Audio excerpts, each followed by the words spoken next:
Բարև ձեզ հարգելի գործընկերներ, ազգային ժողովի հարգելի պատգամավորներ, ներկաներ, ներկայացնեմ Քննչական կոմիտեի 2026 թվականի բյուջետային հայտի վերաբերյալ համառոտ տեղեկատվություն։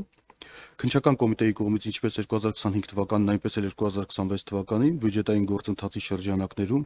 իրականացվելու է մեկ հիմնական ծրագիր, նշված ծրագրում հաջորդ տարվա համար ընդգրկված են թվով 5 միջոցառումներ,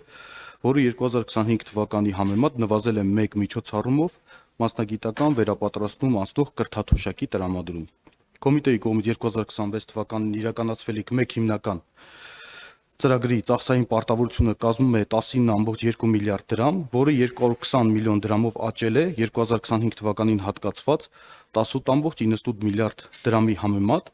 Աճը հիմնականում պայմանավորված է 2026 թվականի հունվարի 1-ից պահնորդական ծառայության ներդրմամբ, աշխատավարձի ֆոնդի բնականոն աճով։ Ծրագրի նպատակն է քրեական դատավարության օրենսգրքով կոմիտեի իրավասությանը վերապահված ենթադրյալ հանցագործությունների կապակցությամբ նախաքննության կազմակերպումը եւ իրականացումը։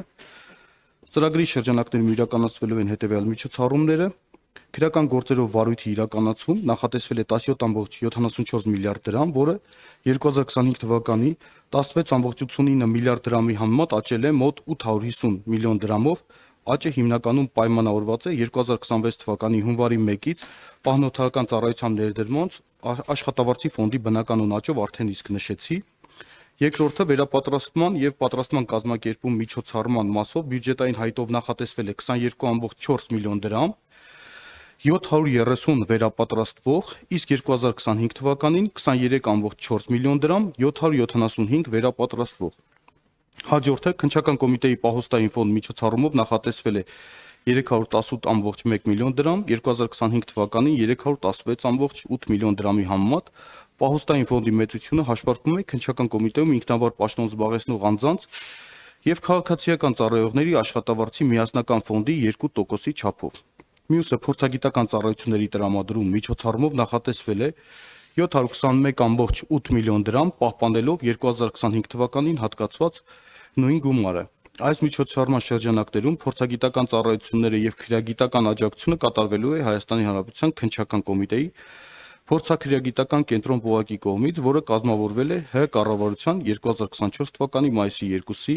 թիվ 650N որոշումով։ Մյուսը մասնագիտական վերապատրաստում անցնող ունկնդիրներին կրթաթոշակի տրամադրում միջոցառումով 2025 թվականին հատկացվել է 41.9 միլիոն դրամ, 120 ունկնդիր, իսկ 2026 թվականին չի նախատեսվել, Արտադրության նախարարության օրենսդրական նախաձեռնությամբ առաջարկվել է վերապատրաստման կրթաթոշակի դադարեցում։ Մյուսը քննչական կոմիտեի շենքային պայմանների բարելավում միջոցառումով 2026 թվականի համար նախատեսվել է 400 միլիոն դրամ, կենտրոնական մարմնի երկրորդ վարչական շենքի Մամիկոնյանց 48 հասցեում կապիտալ վերանորոգման համար, իսկ 2025 թվականին տվյալ միջոցառումով հատկացվել է 990.2 միլիոն դրամ, 800 միլիոն դրամը վերոնշված երկրորդ վարչական մասնաշենքի եւ 190.2 միլիոն դրամը Երևան Թայրով 14 վարչական շենքի կապիտալ վերանորոգման համար։ Շնորհակալություն, ավարտեցի։